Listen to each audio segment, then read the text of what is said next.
up, y'all? It's T-Tar, and today we're looking at more of y'all's theories for Pokemon in 2024. Let's go. No Unova remake yet. Hi, T-Tar. I'm gonna keep this short, but I think there'll be no Unova remake yet until Nintendo Switch 2 or the Switch Pro Super Switch. Okay, so they're going off the remake patterns. Fire Red and Leaf Green on the Game Boy, Heart Gold and Soul Silver on the DS, Auras on the 3DS, and BDSP.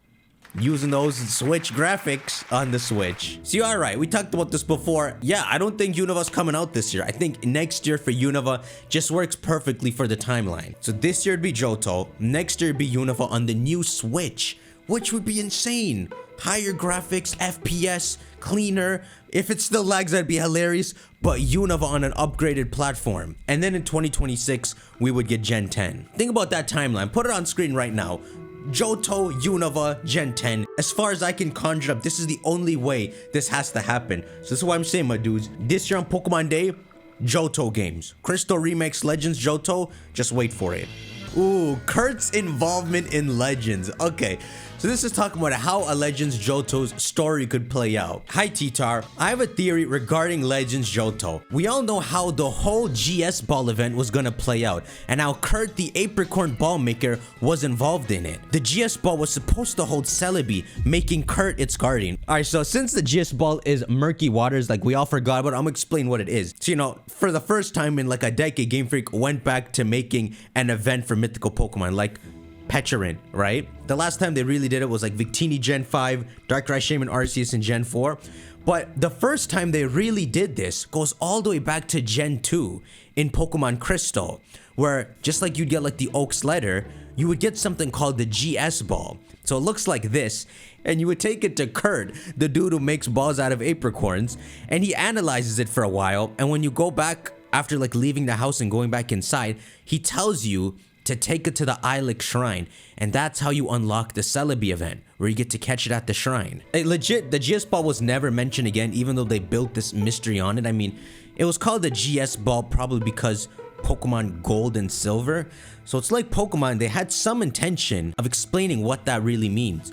And if there's a further importance to Gold and Silver, the titles of Gen 2. Like maybe whatever Gold and Silver represents had a bigger purpose in the ancient past, and that's where this ball came from. Because for some reason, you put this ball on Celebi's shrine, and Celebi comes out to fight you. Celebi doesn't come out of the ball. I suppose it just time travels to its shrine and you get to catch it. Which is kind of crazy if you think this is just Gen 2. Even in Japanese, it's called the GS Ball. So there was definitely something they were trying to go for here, but they just never explained it, Pokemon.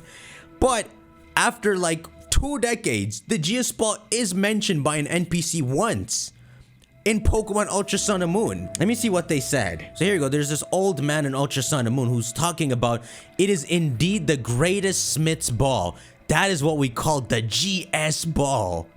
That's the greatest. Is that true? So it's like Pokemon standing the ground saying, yeah, you know, we know the GS Ball exists. We still stand by it, but they're not going to explain it to us. Who knows where the ball comes from? But if you're going to call it the greatest Smith's Ball, it sounds like someone in the ancient past made the GS Ball and it holds some meaning to it. And now that we've seen the freaking Master Ball break out, so now we know the limits of the Master Ball, maybe the GS Ball is actually one step above that. Like it has a lore purpose, but technically it'd be stronger than the Master Ball, because it sounds like you need like an actual smith to make it, a proper ball smith. But yeah, since Game Freak never really explained the GS Ball, what they could do in a Legends Johto is explain what this gold silver ball is. Maybe if you play in the Legends Johto era, they even call it the gold silver ball, and rumor is something incredible is inside. So the GS Ball goes back to the Celebi video I wanted to make. I promise I'll make that soon, but it's a pretty crazy idea for what really could be inside the GS Ball if it's not Celebi. I'm writing it down so that I don't forget. Anyhow, back to your post. We all know how the whole GS Ball event was gonna play out, and how Kurt, the Apricorn Ball Maker, was involved in it. The GS Ball was supposed to hold Celebi, making Kurt its guardian. Alright, I'm gonna explain this bit too. So this goes back to 2008.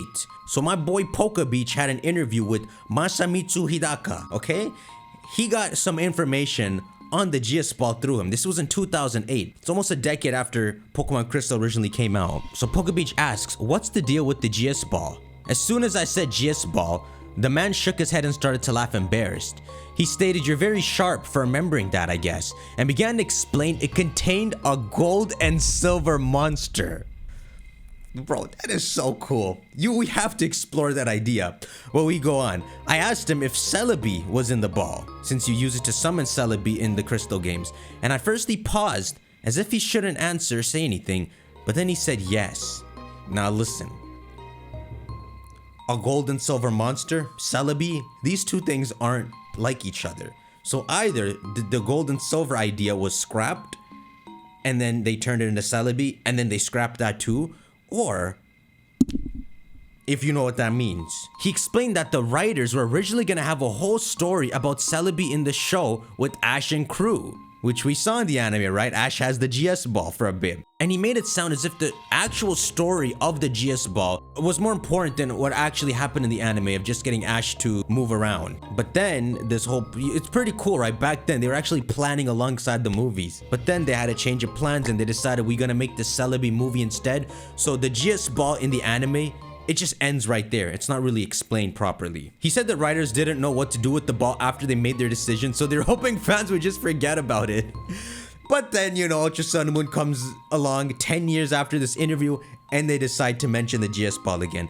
But, so you would imagine, right, in their initial idea, maybe in the anime, something's supposed to happen where Ash and his friends, they uncover what's in the GS ball, or they find Celebi, and Celebi is in the GS ball. And then in the games, the event was supposed to go with, you get the GS ball and you put it on the shrine, and Celebi comes out of the GS ball to fight you. So it's like you got the actual Celebi from the anime. But as we know, that idea is scrapped. So that's not the truth anymore. So something else is the mystery of the GS ball now, especially since they've gone and mentioned it in the recent generation with Ultra Sun and Moon. Cause you know, when they mentioned it in Ultra Sun and Moon, they linked it with this whole Master Smith. So it doesn't sound like it's the Celebi ball anymore. And now they're trying to attach a different mystery to it. At least that's how I see it. So in the same way, something like the Sinnoh ruins was really just an Easter egg at first, you know, connecting Johto and Sinnoh together. And then they decided to take the steps to make a big deal out of the Sinnoh ruins, cementing it with what they talked about in Legends Arceus. The same could be done with the GS ball. The GS ball was supposed to hold Celebi, making Kurt its guardian. I don't know too much about that. I think the point of taking it to Kurt, even in the scrapped version of all this, is that Kurt is just some kind of ball genius. So he would analyze it and he'd have some understanding of the GS ball to tell you what to do with it. But his post here is based off the idea that Kurt is important and closely tied to Celebi. So I guess we could just imagine one of Kurt's ancestors was friends with the Celebi, and then we can make sense of this post. So he says, I think Kurt is gonna ask Celebi to take us to the past.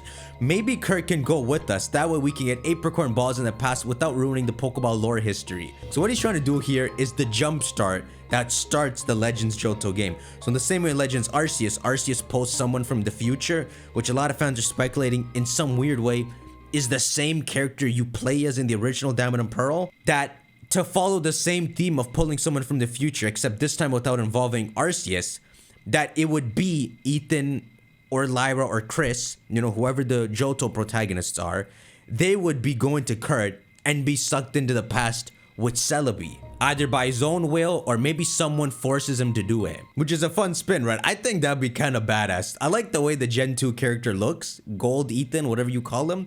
Seeing him in Legends Arceus like graphics and hunting down Pokemon in the classic throwing Pokeball at them way like you do in Legends Arceus would be a lot of fun. Now listen, I'm not so much down for pulling these random protagonists from the future, unless instead of pulling the future Ethan, it's only Kurt that goes to the past, and then the protagonist of that game is someone else. But Kurt would be in the past, the same Kurt you can see in the modern Gold and Silver days. Anyhow, this is fun talk, right? I just want to get y'all thinking about the GS ball with this.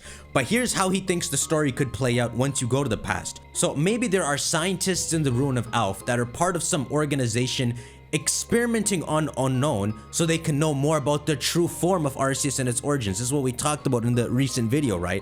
That Unknown, they might be the arms of Arceus. So if we had some crazy group of scientists, and I think they're talking about modern Johto, so the people studying the Ruins of Alpha in modern days, they would be finding a connection to Arceus and trying to figure out how to get close to Arceus by experimenting on the Unknown there. And maybe through the Unknown, the scientists are trying to get the real Arceus to pop out. That's really fun. And so maybe they actually succeed in doing something. This would be like a Terminator future.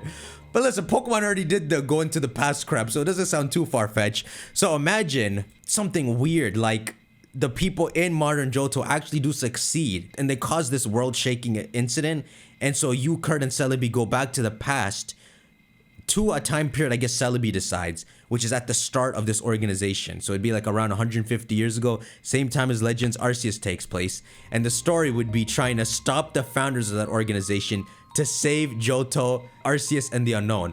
And so by stopping the organization in the past, I guess you correct the future so that the rest of the Pokemon games can happen after. The Sinnoh games, Black and White, everything else. So I guess all you would do is stop the organization from existing or something. Would Pokemon have a correcting the future plotline? I mean, they already freaking did. It's so weird to think about. Bavolo was supposed to destroy the world or something in Legends Arceus. Arceus had to literally pull you from the future to correct the future. Pokemon, bro. I don't know what you think of sometimes. So yeah, they like the idea of calling it Pokemon Legends Unknown too. And listen, give us those mythical unknown forms. It'll be so cool. For new forms and Poké rides in this past Johto, I can see them giving Pokemon like Sigilif, Xatu, or Claydol a chance to shine. Okay, these are all ancient-like Pokemon. Xatu's an interesting choice. It would be cool. Okay, let's say Kurt's ancestor, let's say they've always lived in Johto. Let's say Kurt's ancestor had a Xatu, and you can talk to their ancestor, and they would tell you about the future. Like maybe even the time period you're from, because Xatu can see the future.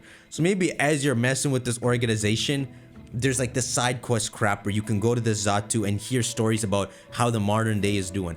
I'm just trying to make use of their Pokedex entries. But yeah, so just like how all the ride Pokemon are new forms or evolutions in Arceus, I can imagine all three of these dudes evolving. Xatu's already so OP. Pokedex wise, if this thing evolves, it's just gonna turn into Arceus. Listen, my dudes, this is why I'm trying to sway the convo away from Unova and talk about Johto, because I know Game Freak, they have this opportunity to properly pounce on Johto. I know Game Freak's been wanting to be in this position. I can imagine back in like 2009 days when they were getting ready to remake Heart Gold and Soul Silver, they probably had ideas and wanted to expand Johto, but that just wasn't in their framework at the time. Changing up the formula with Legends Arceus and allowing them to tell a whole new story within the lore of Sinnoh opened up the doors they've probably been waiting to have open for so long. They have the opportunity to do with Johto what they wanted to with the mysteries they've built out. We have to be getting Johto this year. And yeah, my dudes, make sure to shank that like button. We are almost at 5 weeks remaining, my dudes, but it's still at 6. Just wait a couple days. We're almost halfway there. Let me know your thoughts in the comments. How do you see a Legends Johto story playing out? And tell me truly if you think we still might be getting Unova instead this year. Let me know. I'll see you on the next one. Take care.